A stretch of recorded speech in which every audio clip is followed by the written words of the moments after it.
What's up, everybody? Today we're here with Dan Patton with Better Mortgage Select.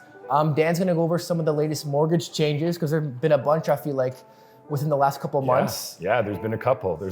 Okay, cool. So I guess you start. You'll know better than me. Yeah, so one of the big changes, we'll talk about a few, is 30-year amortizations for first-time homebuyers. So if you're a first-time homebuyer, generally, if you were buying with less than 20% down, you were restricted to a 25-year amortization. So they're gonna up that. Any first-time homebuyer can now qualify for a 30-year amortization. That will result in lower payments for people applying for a mortgage, and also a higher pre-approval, because it's when you're qualifying with a 30-year am, you're gonna be able to borrow more money. And when is that coming into place? December 15th. Okay, sweet. So coming soon. And again, that's changes also. I guess, is this already in place for the new builds?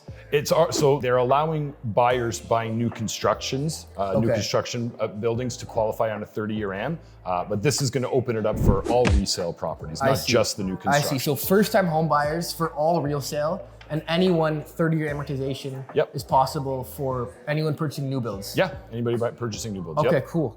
And then now, the refinancing options for people wanting to put in a secondary suite in their homes. How's that gonna work? So this is a big one, because we haven't seen CMHC or any of the insurers in Canada willing to refinance in a long time. They stopped that. The maximum you've been able to refinance is 80% of the value of your home.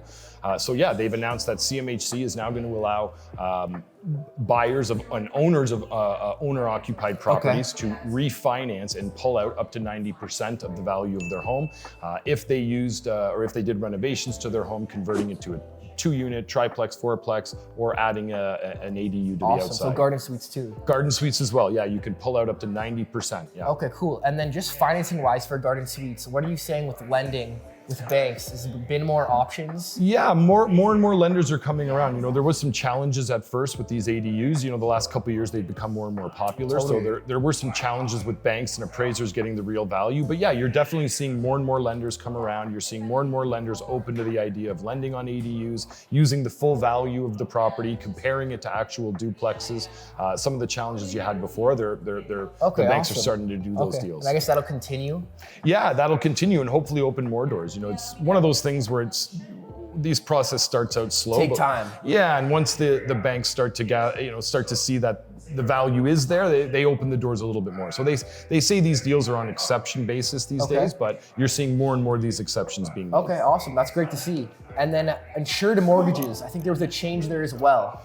So insured mortgages, yeah, traditionally when you're buying with less than 20% down, the maximum amount you're able to purchase is $999,999.99 because CMHC would not insure a purchase price above that. CMHC has now said they will insure purchase prices up to 1.5 million. So you can now cross over that $1 million threshold on an insured mortgage, which is less than 20% down. Okay, awesome. Thanks, Dan. Anytime.